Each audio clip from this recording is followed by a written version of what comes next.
बिस्मिल्लाहिर्रहमानिर्रहीम, अस्सलाम वालेकुम। आज 8 अप्रैल बरोज़ जुमेरात हम बात करेंगे पंजाब में बड़ी तब्दीली का इंदिया। आया क्या जहांगीर तरीन इस तब्दीली में हिस्सादार बनने जा रहे हैं? राना सनोला और नून लीग को क्यों इतनी बड़ी खुशफहमी है? आखिर मामलात क्या हैं? इसको आज के वीलॉग में मुकम्मल तौर पर इसका एक्सरे करने की कोशिश करेंगे। अगर आपने हमारे चैनल को सब्सक्राइब नहीं किया, सब्सक्राइब कर लें। आपके कोई सवालात होते हैं तो कमेंट सेक्शन में आप अपने सवालात भी पूछ सकते हैं। सबसे पहले मैं आपको बता दूं, जब भी वोट ऑफ नो कॉन्फिडेंस की बात होती है, जब भी अदम एतमाद की तहरीक लाने की बात होती है, ये मामलात कोई आसान नहीं होते, बड़े बड़े मुश्किल होते हैं। और इन मामलात में के थ्रू आपको जो आप टारगेट सेट करते हैं, जो आप मकासद सेट करते हैं कि आपको हासिल हो जाएं, आया वो हासिल भी हो पाते हैं या नहीं पाते। इसकी माजी करीब में सबसे बड़ी झलक हमें नजर आई कौमी असम्बली के अजलास में, जब सेनेट इलेक्शन के दौरान कौमी असम्बली के अजलास में जब वोटिंग हो रही थी और उस वक्त इस्लामाबाद की सीट पर कौमी असम्बली के इलेक्शन में जो है वो अब्दुल हफीज शेख को एक बड़ी शिकस्त हुई, जिसमें यूसुफ रजा गिलानी ने कामयाबी हासिल की थी। उस वक्त अपोजिशन ने ये रोना रोया कि अदम एतमाद की तहरीक लाई जाएगी वजीर आजम पाकिस्तान इमरान खान साहब के खिलाफ। फिर इमरान खान साहब ने उनको जो है वो संभलने का मौका ही ना दिया और पहले ही ऐलान कर दिया कि मैं खुद से वोट ऑफ कॉन्फिडेंस लूंगा, मैं ऐवान से जो है वो इत्तेमाद का वोट लूंगा। और ये इंतहाई रिस्की काम था। आप एक बात नोट कर लें, क्योंकि एक जानिब 165 के करीब जो है वो अपोजिशन के पास थे, तो 178 178 के करीब जो है वो वजीर आजम इमरान खान साहब के साथ इत्तेहादी मिला के टोटल अमाउंट बनती थी। और अगर इसमें से कुछ थोड़ा बहुत भी रद्द बदल हो जाता तो फिर मामलात बिगड़ सकते थे। कुछ लोग जो बिके हुए थे, अगर उस वक्त साथ ना देते तो ये मामलात हमेशा के लिए वजीर आजम को अपनी कुर्सी भी छोड़नी पड़ सकती थी। फिर इसका एक प्रोसीजर था, सदर साहब के पास, आरिफ अलवी साहब के पास एक रिक्वेजिशन जाती है, वो फिर अजलास बुलाते हैं स्पीकर कौमी असम्बली असद कैसर साहब की सरबराही में। वहां पर ये फैसला होता है और vote of confidence Imran Khan लेने में कामयाब हो जाते हैं। आज पंजाब के हवाले से सबसे अहम बात की थी पीपल्स पार्टी ने, और पीपल्स पार्टी ने कहा था कि नून लीग को vote of confidence, no confidence लेकर आना चाहिए, अदम एतमाद लेकर आना चाहिए उस्मान बुज़दार के खिलाफ। फिर एक तबका था नून लीग के अंदर जो ये समझता है और समझता था कि उस्मान बुज़दार के होते हुए नून लीग को पंजाब में इससे बेहतर ऑप्शन नहीं मिल सकती कि जो शख्स एक डमी वजीर आला है, जो बज़ाहिर जो है वो कुछ है ही नहीं, जिसका जो है वजूद नून लीग के लिए पंजाब में कोई किसी बड़े खतरे से दो चार नहीं है। तो इसलिए जो है वो इनको रहना चाहिए और कोई नया वजीर आला शायद ऐसा आ जाए जिस पर जो है वो नून लीग को बड़ी मुश्किलात हो जाए पंजाब में।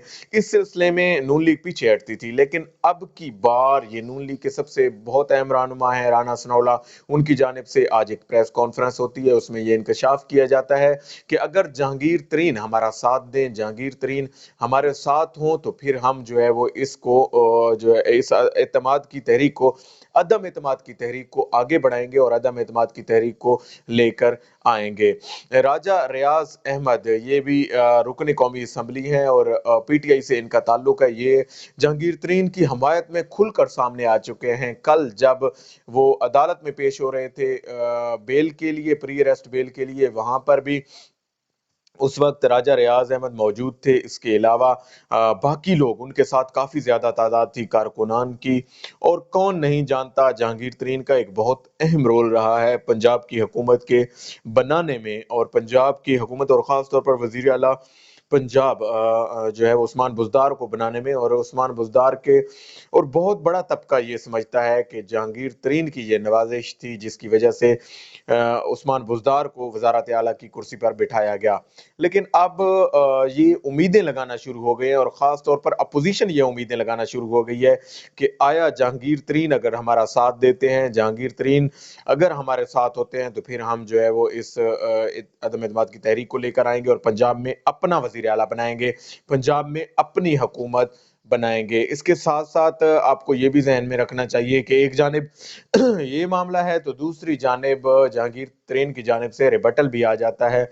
जहांगीर तरीन जब भी मुखालिफ पार्टी की जानिब से उन्हें कोई ऐसी चीज फेंकी जाती है, जब ऐसी चीज उन्हें कहा जाती है, تو जहांगीर तरीन साहब सामने आते हैं और बताते हैं कि इमरान खान साहब के साथ मेरे दरीना ताल्लुकात हैं और वो कोई ख़त्म नहीं कर सकता। आया वो इस बात पर कायम रहते हैं या फिर जो मुखालिफिन उनको जो है वो बुला रहे हैं, उनको दावत देते हैं कि आप हमारे साथ आ जाएँ, आप हमारे साथ बैठकर इन मामलात को तय करने की कोशिश करें और हम भी आपका पूरा साथ देंगे। राना सनोला ने आज एक शिकवा भी किया अपनी प्रेस कॉन्फ्रेंस में, जहांगीर तरीन से शिकवा किया कि जब केसेस चल रहे थे नवाज शरीफ पर, जब केसेस चल रहे थे मरियम नवाज पर, जब केसेस चल रहे थे नून लीग की लीडरशिप पर, उस वक्त जहांगीर तरीन खामोश थे और जहांगीर तरीन इस जुल्म को जुल्म नहीं कहते थे। और जब बारी आई इनकी अपनी, जब जहांगीर तरीन के और उनके बेटे अली तरीन पर केसेस चलना शुरू हो गए, जब उनको इन्वॉल्व किया गया और सारी तहकीकात में उन पर उंगलियां उठना शुरू हुई, उस वक्त उन्होंने इस निज़ाम को भी जुल्म का निज़ाम कहना शुरू कर दिया। और फिर उन्होंने जो है वो ये कहा कि पीएम ऑफिस में कुछ ऐसे लोग हैं जो ये नहीं चाहते कि वो इमरान खान साहब के साथ रहें, जो ये नहीं चाहते कि वो इस पार्टी के लिए कुछ ना कुछ जो है वो करते रहें। राना सनोला की जानिब से ये ऐसे बयानात आना यकीनन ये बात ज़ाहिर करती है कि मुखालिफिन बिल्कुल बाहें खोल कर खड़े हैं और वो किसी भी वक्त उन्हें वेलकम कहने के लिए तैयार खड़े हैं। अब ये जो है वो बॉल है जहांगीर तरीन के कोर्ट में। आया वो इस मुश्किल वक्त में भी पार्टी के साथ रहते हैं, आया इस मुश्किल वक्त में भी इमरान खान के साहब के साथ रहते हैं और उनका साथ नहीं छोड़ते, या फिर मौके की मुनासबत से वो मुखालिफ पार्टियों में जा घुसते हैं। और यकीनन अगर अगर उन्होंने ऐसा फैसला किया कि मुखालिफ पार्टियों में जाने की कोशिश की, तो फिर ये पीटीआई के लिए बहुत बड़ा धचका होगा, क्योंकि एक बहुत बड़े बहुत ज्यादा तादाद में लोग ऐसे हैं जो उनके साथ आज भी खड़े हैं और आज भी उनकी हमायत में, चाहे आप सोशल मीडिया पे देख लें या आप प्रैक्टिकली उनकी अदालतों में पेशियों के दौरान देख लें, लोगों का उनके सामने आना, उनका इस्तकबाल करना, उन्हें वेलकम कहना, ये सारी चीज़ें ज़ाहिर करती हैं कि आज भी उनकी जमात के अंदर उनको जो है वो पजीराई हासिल है, जिसके लिए जो है वो उन्होंने स्ट्रगल की, जिसके लिए उन्होंने इतनी मेहनत की। और ख़ास तौर पर उन्हें मुखालफिन के ताने भी सहना पड़े इस हवाले से। अपोजिशन ने आज भी ये कहा कि वो जहांगीर तरीन जो है वो जहाज लेकर पहुंचते थे और वो एमपीएस को बनी गाला लेकर जाते थे, जहां पे इस बात का हलफ लिया जाता था कि आया आप किसको वोट करेंगे, किसको बताएंगे ये चीजें। तो इस सारे प्रोसेस के दौरान सबसे अहम रोल इन्हीं का रहा है। तो लिहाजा और एक ऑफर और भी की गई राना सनोला की जानिब से। राना सनोला ने कहा कि अब आप हमारी साइड पे आ जाएं, आपको ये ज़रूरत नहीं पड़ेगी कि आप हेलीकॉप्टर पे घूमें, आप हमारे साथ ज़मीन पर रहकर ही काम करेंगे और हम इंशाल्लाह जो है वो इस दलदल से निकलने की पूरी कोशिश करेंगे। इसके साथ साथ मैं आपको बता दूं, दीगर अफराद भी ऐसे हैं जिन पर केसेस में तेज़ी आ गई है, खास तौर पर नैब की जानिब से। और आए रोज़ नैब के जो इजलास हो रहे हैं, नैब की जानिब से जो अहम इजलास होते हैं, उनमें ये फैसला किया जाता है कि कैसे इन पर क्रैकडाउन करना है और ख़ास तौर पर जिन लोगों ने करप्शन की इस गंगा में हाथ धोए हैं, उन पर जो है वो वार किया जाए। आज तक के लिए इतना ही। अल्लाह पाक आपका हामी और नासिर हो।